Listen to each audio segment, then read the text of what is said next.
우리 시편 107편 17절부터 21절 말씀 우리 함께 선포하겠습니다. 우리 5절 말씀 함께 선포합니다. 미련한 자들은 그들의 제약의 길을 따르고 그들의 악을 범하기 때문에 고난을 받아 그들은 그들의 모든 음식물을 싫어하게 되어 사망의 문에 이르렀도다. 이에 그들이 그들의 고통 때문에 여호와께 부르짖으매 그가 그들의 고통에서 그들을 구원하시되 그가 그의 말씀을 보내어 그들을 고치시고 위험한 지경에서 건지시는도다.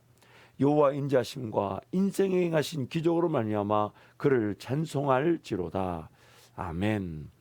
이 시편 107편 말씀은요, 여러분 한번 시간 내시면 쭉 읽어보시면 좋습니다. 시편 107편 말씀은 왜 우리가 고통과 고난을 당하는지, 또한 그 고통과 고난 가운데서 하나님 우리에게 어떤 은혜를 주시는지를 이렇게 반복적으로 그러나 다른 기사의 내용으로 우리에게 소개하고 있습니다. 방금 읽었던 17절에서 21절 말씀도 대표적인 그 내용을 소개하죠. 미련한 자들은 그들의 제약의 길을 따르고 또한 그들의 악을 범하기 때문에 고통을 당한다, 고난을 당한다, 그렇게 말씀합니다.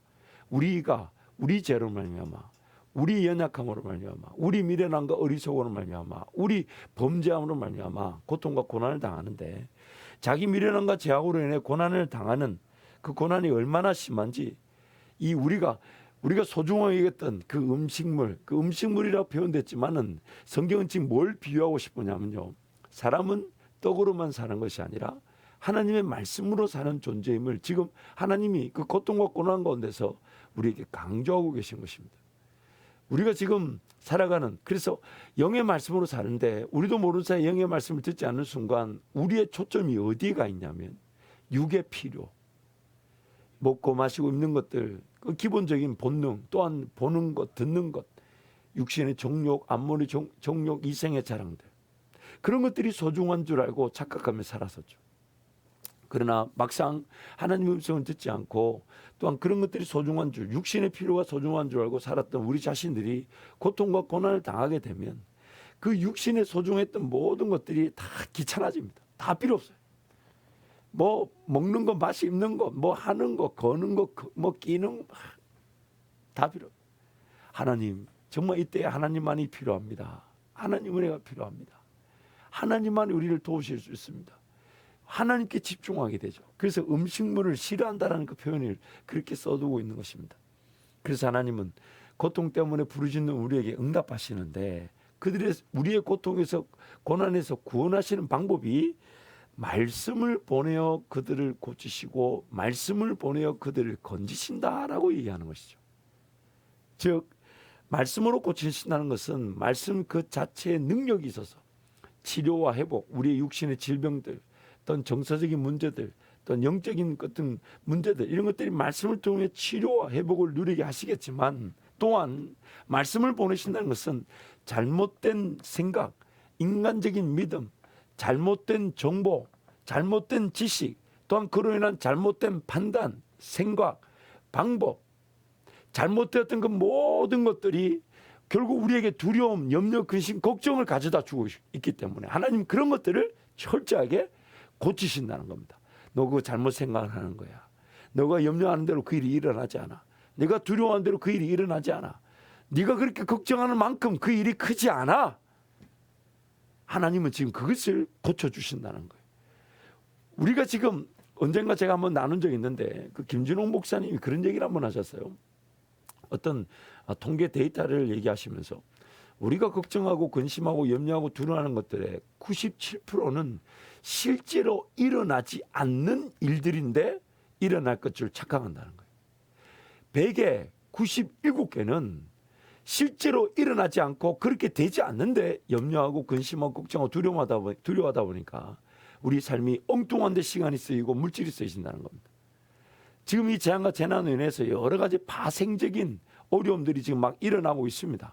그러나 우리의 가장 큰 문제는 아무것도 두려워하지 말고 오직 기도와 간구로 하나님께 감사함으로 아뢰라. 그리하면 모든 지각에 뛰어난 하나님의 평강이 우리 마음과 생각을 지키시리라. 실제적으로 우리가 염려해야 될 일 있습니다.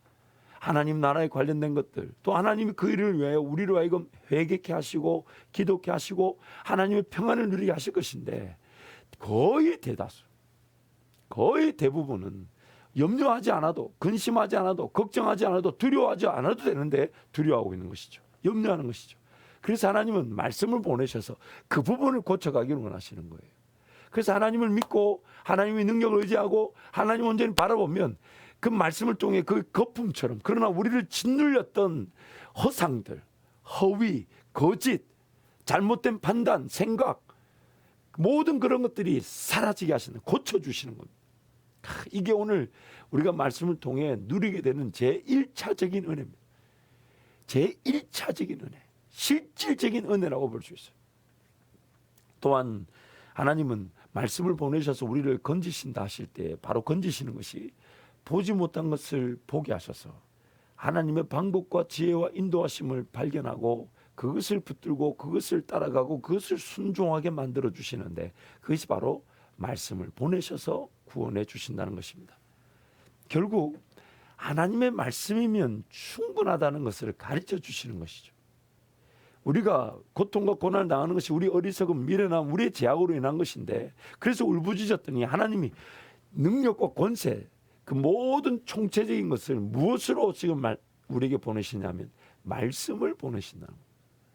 결국 말씀을 거절하며 살았던 인생에게 말씀을 보내주심으로 그 위경에서, 고통에서, 고난에서 우리를 건져내어 주시는 것입니다.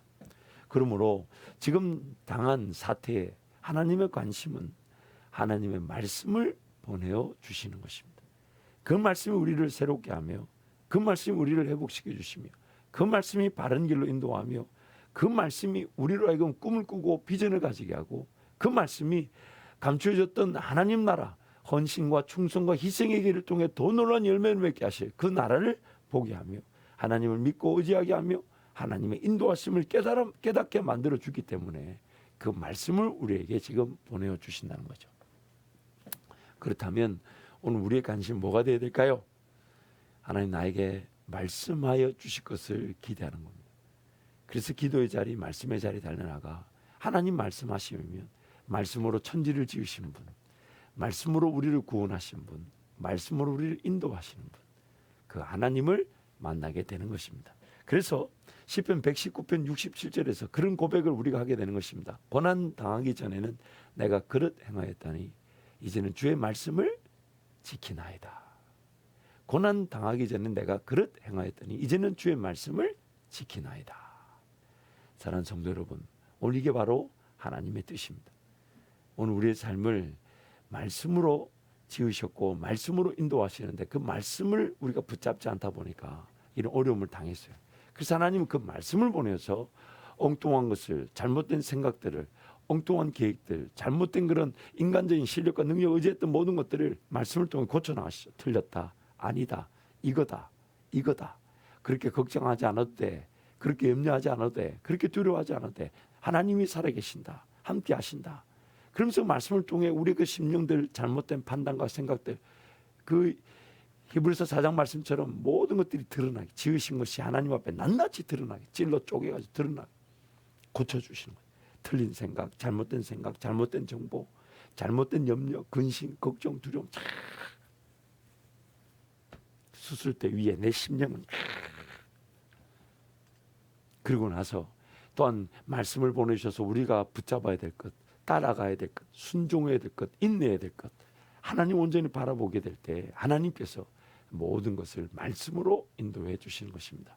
이 고난과 고통 우리는 당했지만 하나님의 말씀을 지키는 은혜를 누리게 될 것입니다. 우리의 죄와 미련함, 어리석음으로 이 어려움과 아픔을 피할 수 없게 되었지만 주의 율례들을, 말씀들을 듣고 깨닫는 기회가 되게 하실 것입니다. 그래서 우리는 이 고난과 고통을 통해 더 단단해지고 더 든든해지고 더 주님을 바라보는 기회가 되는 것입니다. 프레드리 니체라 그러죠. 니체가 이런 말을 했어요. 나를 죽이지 못하는 고통은 나를 더 강하게 만든다. What does not destroy me makes me stronger. 야, 영어도 이런 하나 배우면 좋을 것 같아요. 나를 무너뜨리지 못하는 것들은 나를 더 강하게 만든다. 나를 죽이지 못하는 고통은 나를 더 강하게 만든다. 여러분, 정말 그 하나님은 오늘 이 고통과 고난 넉넉히 이기게 하심으로 이 고통과 고난이 우리를 더 강하게 만들어 줄 것입니다. 우리를 더 견고하게 세워주게 될 것입니다. 우리들도 하나님을 더 의지하게 만들어줄 것입니다. 그래서 하나님의 놀라운 은혜로 살아가는 이제 말씀으로만 사는 인생임을 알게 하실 줄 믿습니다. 이 시간 한번 통성으로 같이 기도합시다. 하나님, 말씀을 저버리고 말씀을 제대로 듣지 못하여서 오늘 우리가 이런 어려움의 자리, 아픔의 자리, 재난과 재앙의 자리에 서 있음을 고백합니다. 용서하여 주십시오.